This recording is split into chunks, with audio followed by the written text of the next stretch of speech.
సభ్యులందరూ కూడా ధన్యవాదాలు ఇస్తూ సెలవు తీసుకుంటుంది.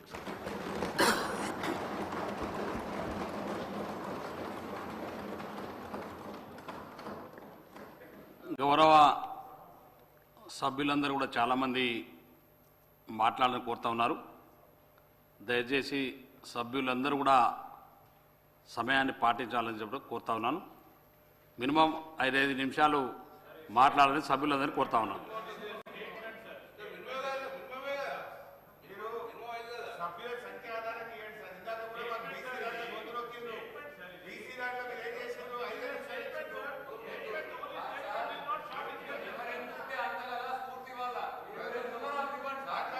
కేటీ రామారావు గారు. అధ్యక్ష ధన్యవాదాలు. మీరు ఒక మాట అన్నారు అధ్యక్ష, ఇప్పుడే 5 నిమిషాలు మాట్లాడండి, చాలామంది సభ్యులు మాట్లాడాలని.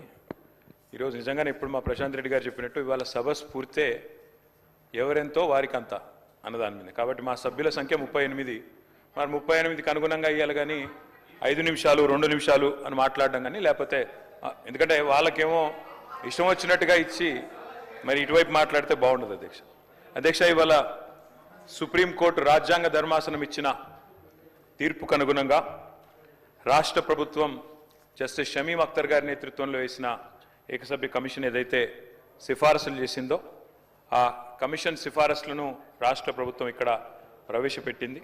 ఆ సిఫారసులకు ముందుగా అధ్యక్ష, మొదటి నుంచి ఈరోజు కాదు అధ్యక్ష, ఒక ప్రజాస్వామిక ఉద్యమంగా మలిదశ తెలంగాణ ఉద్యమానికి నాయకత్వం వహించిన పార్టీగా టీఆర్ఎస్ పార్టీ మొదటి నుంచి కూడా ఎస్సీ వర్గీకరణ అంశంలో చాలా స్పష్టంగా ఉన్నది. సంపూర్ణమైన మద్దతు 2001 నుంచి చెప్తూనే వస్తున్నది.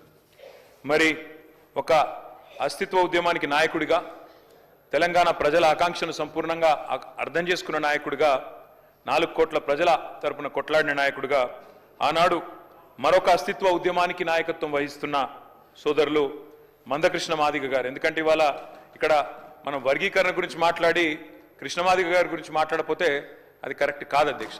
తప్పకుండా ఈ సభ కృష్ణమాదిగ గారికి, అదేవిధంగా వారితో పాటు పోరాడి అసూలు బాసిన అమరులకు కూడా మనం తప్పకుండా వారిని గుర్తు చేసుకోవాలని చెప్పి కూడా చెబుతూ, ఆనాడు ఎంఆర్పిఎస్ కానీ, తర్వాత టీఎంఆర్పిఎస్ కానీ, ఇతర సంఘాలు కానీ, ప్రజా సంఘాలు కానీ, సంస్థలు, వ్యక్తులు వారు చేసిన ప్రతి పోరాటానికి ఆనాడు కేసీఆర్ గారు ఉద్యమ నాయకుడిగా అండగా నిలబడ్డారు.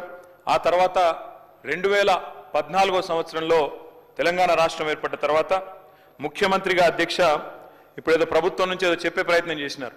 మేమేదో వర్గీకరణ విషయంలో వారేదో పోరాడితే మేము అడ్డుకున్నట్టు చిత్రీకరించే ఒక కుయుక్తిని కొంత ప్రయత్నం చేశారు ప్రభుత్వం. మీరు పాజిటివ్ దృక్పథంతో అడిగితే పాజిటివ్ సజెషన్స్ చెప్తాం అధ్యక్ష, కానీ వాస్తవాలను మార్చలేరు, ఎందుకంటే ఇది అసెంబ్లీ రికార్డు. అధ్యక్ష, 2014 నవంబర్ సరిగ్గా కేసీఆర్ గారు నిరాహార దీక్ష కూర్చున్న రోజు తర్వాత 5 సంవత్సరాల తర్వాత, ఆ రోజు ఆ దీక్షా దివస్ సందర్భంగా ఇదే శాసనసభలో గౌరవ ముఖ్యమంత్రిగా కేసీఆర్ గారు ఆనాడు ఈ వర్గీకరణ అంశానికి సంబంధించి తీర్మానాన్ని ప్రవేశపెట్టారు అధ్యక్ష. ఆ తీర్మానాన్ని నేను చదివి కూడా వినిపిస్తాను. This house supports the policy of categorisation of scheduled cost to ensure equitable distribution of statutory benefits as per their population and their relative backwardness, and resolves to request the government of India to bring in necessary amendment to the Constitution of India to give effect to the same. అంటే అవసరమైతే రాజ్యాంగ సవరణ చేసైనా సరే SC వర్గీకరణకు నడుం బిగించండి అని ఏకగ్రీవ తీర్మానం చేసి ఆనాడు తెలంగాణ రాష్ట్ర ముఖ్యమంత్రిగా కేసీఆర్ గారు కేవలం తీర్మానం చేసి చేతులు దులుపుకోలేదు అధ్యక్ష. ఇక్కడి నుంచి ముఖ్యమంత్రిగా, ఆనాడు ఉప ముఖ్యమంత్రిగా నాకు గుర్తున్నంత వరకు కడియం శ్రీయర్ గారు ఉన్నట్టున్నారు. ఇద్దరు కూడా కలిసి ఆనాడు అప్పటి ప్రధానమంత్రి నరేంద్ర మోడీ గారిని కలిసి ఎస్సీ వర్గీకరణ విషయంలో ఇది మా ప్రభుత్వం చిత్తశుద్ధి అంటూ ప్రధానమంత్రికి నేరుగా ఆ తీర్మానం కాపీని కూడా తీసుకుపోయి అందించిన ఘనత మా నాయకుడు కేసీఆర్ గారు అధ్యక్ష. డాక్టర్ బాబాసాహెబ్ అంబేద్కర్ గారు, ఎందుకంటే మంత్రి గారు కూడా వారిని గుర్తు చేసుకున్నారు. I wanted to quote doctor Babasaheb Ambedkar. అధ్యక్ష, ఒక మాట, గొప్ప మాట బాబాసాహెబ్ చెప్పిన మాట, so long as you do not achieve social liberty, whatever freedom is provided by the law is of no avail to you. అంటే ఏంటంటే అధ్యక్ష, సామాజిక స్వేచ్ఛ అనేది నీకు లేకపోతే చట్టం ద్వారా సంక్రమించిన ఏ హక్కైనా అది వ్యర్థం, నిరర్ధకం అనే ఒక మాట ఆనాడే డాక్టర్ బాబాసాహెబ్ చెప్పారు అధ్యక్ష. డాక్టర్ బాబాసాహెబ్ చెప్పిన విధంగా బోధించు, సమీకరించు, పోరాడు అనే అంబేద్కర్ తత్వాన్ని జీర్ణించుకొని పోరాడిన పార్టీగా మేము మొదటి నుంచి కూడా ఈ అంశంలో ఉన్న నిజాయితీని గుర్తించి ప్రతిపక్షంలో ఉన్న, అధికార పక్షంలో ఉన్న, ఉద్యమ పార్టీగా ఉన్న మొదటి నుంచి ఈ అంశాన్ని మేము గుర్తించాం అధ్యక్ష. అందుకే కేసీఆర్ గారు ముఖ్యమంత్రి అయిన తర్వాత ఆనాడు గాంధీ భవన్ మీద జరిగిన ఆనాడు నిరసన జరిగినప్పుడు కొంతమంది అమరులైనారు అధ్యక్ష. ఆ పోరాటంలో, ఎంఆర్పిఎస్ పోరాటంలో వారిని కూడా ఆనాడు అప్పుడు కాంగ్రెస్ ప్రభుత్వం పట్టించుకోకపోయినా వారికి కూడా ఎక్స్గ్రేషియా ఇచ్చి ఆ కుటుంబాలను కూడా ఆదుకున్నది కేసీఆర్ గారి ప్రభుత్వం అనే మాట నేను గుర్తు చేస్తా ఉన్నా అధ్యక్ష.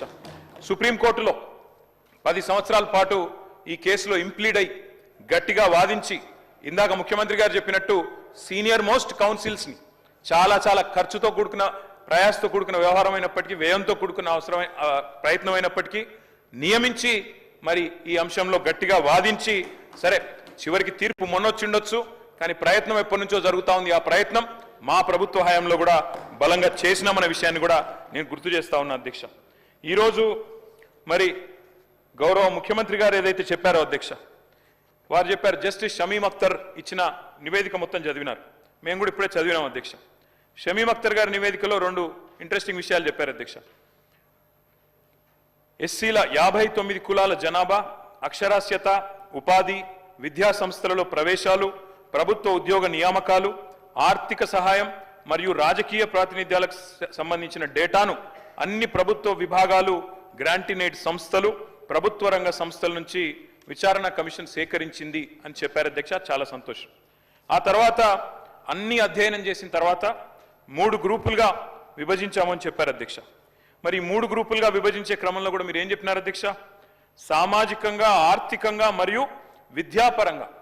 సామాజికంగా, ఆర్థికంగా అధ్యక్ష, డాక్టర్ బాబాసాహెబ్ అంబేద్కర్ని స్ఫూర్తిగా తీసుకొని భారతదేశంలో దళిత పారిశ్రామికవేత్తలు, గిరిజన పారిశ్రామికవేత్తలు కూడా రావాలని చెప్పి ఫిక్కీ తరహాలో, సిఐఏ తరహాలో డిక్కీ అనే సంస్థ వచ్చింది అధ్యక్ష, దళిత్ ఆంటర్ప్రెనర్స్ని ఎంకరేజ్ చేయడానికి.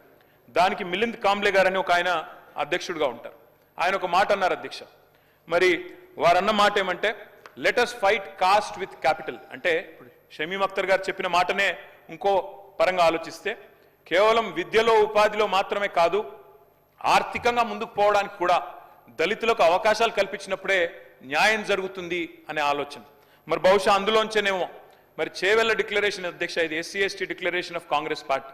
అందులో జస్టిస్ షమీం అఖ్తర్ గారు చెప్పినట్టుగానే సామాజికంగా, విద్యాపరంగా, కేవలం ఉపాధి పరంగా మాత్రమే కాకుండా ఆర్థికంగా కూడా ముందుకు పోవాలనే ఉద్దేశంతో కాంగ్రెస్ పార్టీ ఇచ్చిన చేవెళ్ల ఎస్సీ ఎస్టీ డిక్లరేషన్ అధ్యక్ష. ఇది అందులో చాలా స్పష్టంగా చెప్పారు అధ్యక్ష.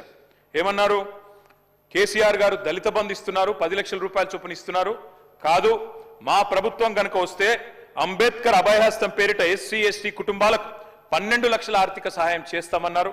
తప్పకుండా మరి ఈ కమిషన్ సిఫారసులను అమలు చేయడంతో పాటు తప్పకుండా అంబేద్కర్ అభయహస్తాన్ని కూడా రాబోయే నెలలో ప్రవేశపెట్టే బడ్జెట్లో దానికి తగిన మొత్తంలో డబ్బులు కేటాయించాలని చెప్పి కూడా నేను ప్రభుత్వాన్ని కోరుతా ఉన్నా అధ్యక్ష. ఆర్థిక వెనుకబాటుతనం గురించి కూడా ప్రస్తావించింది షమీం అఖ్తర్ గారి మరి ఏకసభ్య కమిషన్. ఇంకొక మాట కూడా నేను చెప్తా ఉన్నా అధ్యక్ష. ఆ రోజు ఇదే ఎస్సీ ఎస్టీ డిక్లరేషన్లో చెప్పారు అధ్యక్ష,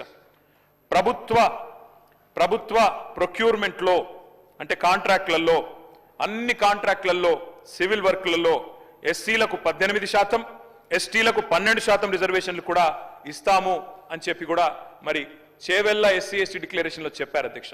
ఎందుకంటే let us fight caste with capital అన్నప్పుడు మరి కేవలం విద్యలో, ఉపాధిలో కాకుండా ఆర్థికంగా కూడా ముందుకు పోవాలంటే ఈ వెసులుబాటు కల్పించాలి. కాబట్టి తప్పకుండా ప్రభుత్వం ఈ 18%, 12% ఎస్సీ ఎస్టీలకు ప్రొక్యూర్మెంట్లో, ఎందుకంటే మొన్ననే నేను చూసిన అధ్యక్ష, చాలా కాంట్రాక్టులు పిలుస్తా ఉన్నారు రాష్ట్రంలో.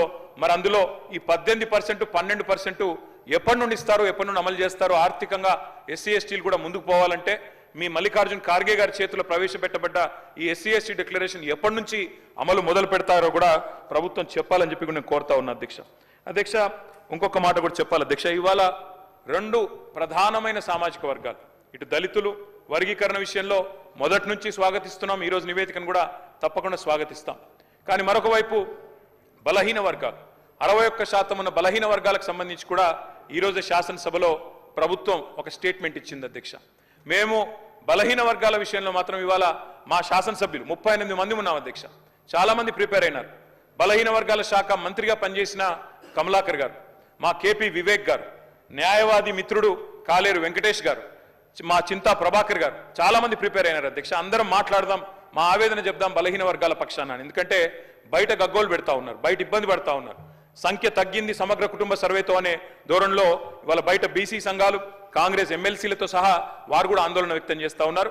మరి ఎస్సీ వర్గీకరణ విషయంలో స్పష్టంగా 100% ప్రభుత్వ నిర్ణయాన్ని స్వాగతిస్తూనే బీసీల విషయంలో ఏదైతే ఇవాళ కాంగ్రెస్ పార్టీ దగా చేసిందో, 42% రిజర్వేషన్లు ఇస్తామని చెప్పి బీసీల గొంతు కోసిందో, 51% నుంచి 5% జనాభా తగ్గించి చూపెట్టిందో దాన్ని తీవ్రంగా నిరసిస్తూ మా పార్టీ తరపున ఎస్సీ వర్గీకరణను స్వాగతిస్తూ బీసీల విషయంలో కాంగ్రెస్ పార్టీ చేసిన మోసాన్ని, కాంగ్రెస్ పార్టీ చేసిన దగాను నిరసిస్తూ మేమందరం కూడా వాకౌట్ చేస్తా ఉన్నాం అధ్యక్ష.